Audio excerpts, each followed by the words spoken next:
News 18 Rajasthan की team देश के चुनावों को कवर करते हुए राजस्थान की 25 सीटों में अब 12 सीटों पर तो मतदान हो चुका है, लेकिन 13 सीटों पर जहां चुनाव होना है उनमें एक सबसे हॉट सीट है और उन हॉट सीट के जरिए क्षेत्रफल के लिहाज से अगर देखी जाए तो सबसे बड़ी यह सीट है और सबसे ज्यादा वोटर भी यहां पर माने जाते हैं। और परिचय के मोहताज नहीं है, ज्यादा इंट्रोडक्शन देने की जरूरत नहीं है। मेरे हम नाम रविंद्र सिंह भाटी, जो कि बाड़मेर, जैसलमेर और बालोतरा सीट से प्रत्याशी हैं। यह बताइए कि सारे समीकरण ध्वस्त करके रख दिए हैं। एक तरह से यह कहें कि चाहे जातीय समीकरणों की बात करें, मुद्दों की बात करें, आखिर नींद में सपने क्या सोच रहे हैं रविंद्र सिंह भाटी आजकल?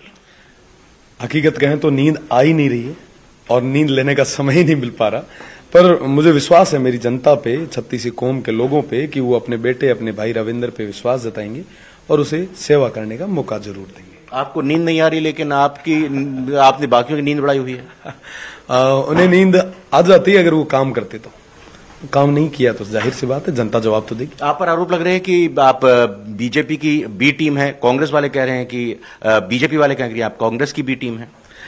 तमाम लोग आरोप प्रत्यारोप करेंगे। आज कहीं न कहीं उनकी हार की बौखलाहट दिख रही है और मुझे पूरा भरोसा है मेरी छत्तीस कौम की जनता मुझ पे आशीर्वाद जताए। चुनाव की तारीख बहुत नजदीक आ रही है और कहा जाता है कि आखिरी 1-2 दिन बहुत महत्वपूर्ण होते हैं, खेल पलट भी सकता है, उलट भी सकता है। दिल की धड़कनें बढ़ रही हैं? बिल्कुल भी नहीं, विश्वास है, पूरे तरीके से विश्वास है और आश्वस्त हूं कि जनता पूरा साथ देगी और अपने बेटे का मान जरूर रखेगी। राजनीति कहा जाता है कि एक दलदल की तरह है और इस पर कीचड़ फेंकी भी जाती है और खुद इस कीचड़ से सामना भी करना पड़ता है। देशद्रोह तक का आरोप लग गया। आप पर आरोप लगा कि लंदन में जब पिछले दिनों गए, जिस शख्स के साथ आपकी फोटो सामने आई वो आजादी टुकड़े टुकड़े गैंग का हिस्सा है, वो कश्मीर की आजादी की बात करता है। आपको पता था जिनके साथ आपने फोटो खिंचाए वो ऐसे हैं? मैं स्टार्टिंग में बताऊं कि यूनिवर्सिटी से निकला हूं और यूनिवर्सिटी से मेरा विशेष लगाव हमेशा रहा है। वहां पे ऑक्सफोर्ड से लेके और कई सारी जो यूनिवर्सिटीज हैं उनमें तमाम लोगों से मिलना हुआ मेरा, और उस समय ये महाशय भी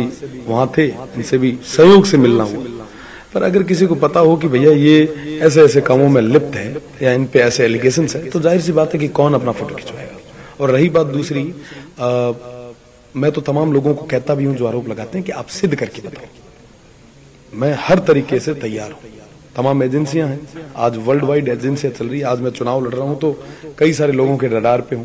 अगर ऐसी कहीं चीज होती तो कब की सामने आ जाती।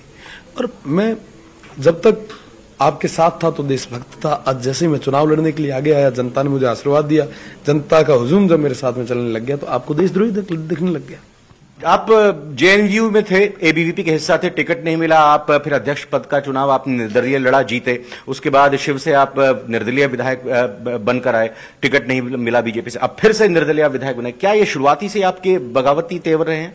बगावती नहीं, वो स्थितियां और परिस्थितियां ऐसी बनी कि हमेशा मजबूती से इस क्षेत्र के लिए, इन लोगों के लिए आगे आना पड़ा और मैं इनके लिए, इनके बीच में जाके काम पहले भी कर रहा था, अब भी कर रहा हूं, आगे भी करता रहूं। एक टीचर का बेटा जिसका कोई पारिवारिक बैकग्राउंड नहीं है राजनीति का, वो राजनीति में आया है, बड़ा पैसा लगता है, पूरा लाव लश्कर साथ में लेकर चलना पड़ता है। सवाल उठ रहा है कि फंडिंग कहां से हो रही है, पैसा कहां से आ रहा है? तमाम मेरे भाई हैं, ये सक्षम है, इन सभी के साथ और सहयोग की बदौलत रविंद्र आगे आ रहा है। और जाहिर सी बात है कि बाड़मेर, जैसलमेर और बालोतरा की जनता ये चुनाव लड़ रही, रविंद्र नहीं लड़ रहा। रविंद्र तो चेहरा है साहब। आज के समय में हर आदमी रविंद्र बन के मेहनत कर रहा है और जिसका परिणाम ये है कि आज के समय में जो माहौल है वो पूरे तरीके से ये बता रहा है कि 4 तारीख का दिन एक ऐतिहासिक दिन हो। राष्ट्रवाद को लेकर, विकसित भारत को लेकर, 2047 के सपने को लेकर चुनाव लड़ा जा रहा है। एक तरफ कांग्रेस के न्याय पत्र है, बीजेपी का मोदी की गारंटी के साथ संकल्प पत्र है। आपके पास क्या है? मेरे पास मेरी जनता का आशीर्वाद है, जनता का साथ है और इन्हें भरोसा है कि ये रविंद्र आगे जाएगा, देश की सबसे बड़ी पंचायत में हमारी बात को मजबूती से रखेगा और तमाम वो मूलभूत सुविधाएं जो आज तक नहीं आ पाई उनके लिए वहां पे मजबूती से हमारी बात को। ये शिकायत हो रही है कि जो लगातार बीजेपी के सांसद, बीजेपी को जिताया, इससे पहले कांग्रेस के भी सांसद रहे, वो कुछ महत्वपूर्ण नहीं कर पाए, तो एक निर्दलीय अगर सांसद बनता है तो वो क्या कमाल कर देगा? सब जाहिर सी बात है कि वो लोग जयपुर और दिल्ली को कभी बाड़मेर नहीं बुला पाए, आज जयपुर और दिल्ली बाड़मेर में आके बैठी है। कभी कभी कुछ लोग तो ये कहते हैं कि राजस्थान की राजधानी अब जयपुर ना होकर बाड़मेर हो चुकी है। जाहिर सी बात है, मैं विश्वास के साथ कह सकता हूं वो तमाम चीजें जो अभी तक नहीं हुई वो आपका भाई रविंद्र करेगा। रविंद्र सिंह भाटी के चुनाव घोषणा पत्र में क्या क्या मुद्दे हैं? सबसे बड़ी चीज मूलभूत सुविधा, जिसमें सबसे बड़ी चीज पानी है। हमारा ये क्षेत्र जो है रेगिस्तान का क्षेत्र है और यहाँ पे अभी तक पानी नहीं पहुंचा। कई सारे वादे हुए पर वो वादे खोखले निकले, झूठे निकले। मैं आपको विश्वास के साथ कह सकता हूँ, चाहे पानी हो, शिक्षा हो, चिकित्सा हो, तमाम वो मूलभूत सुविधाएं हो और सबसे बड़ी चीज रोजगार हो। आज के समय में मैं एक युवा हूं और तमाम उन युवाओं का दुख दर्द समझता हूं जो आज के समय में बेरोजगारी के उस आलम से निकल रहे हैं।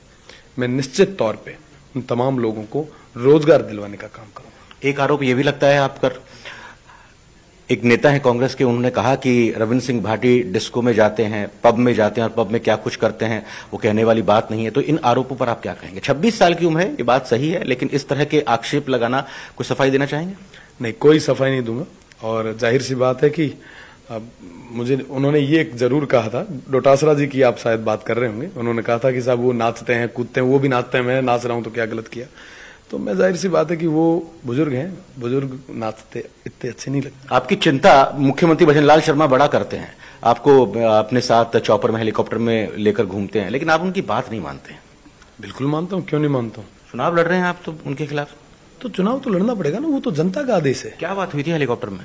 हेलीकॉप्टर में तो हालचाल पूछे जाते हैं। एक विधायक एक मुख्यमंत्री जी से अपने क्षेत्र की बात करता है, वो मैंने बात की। तो 2 हैंड पंप मिल गए आपको?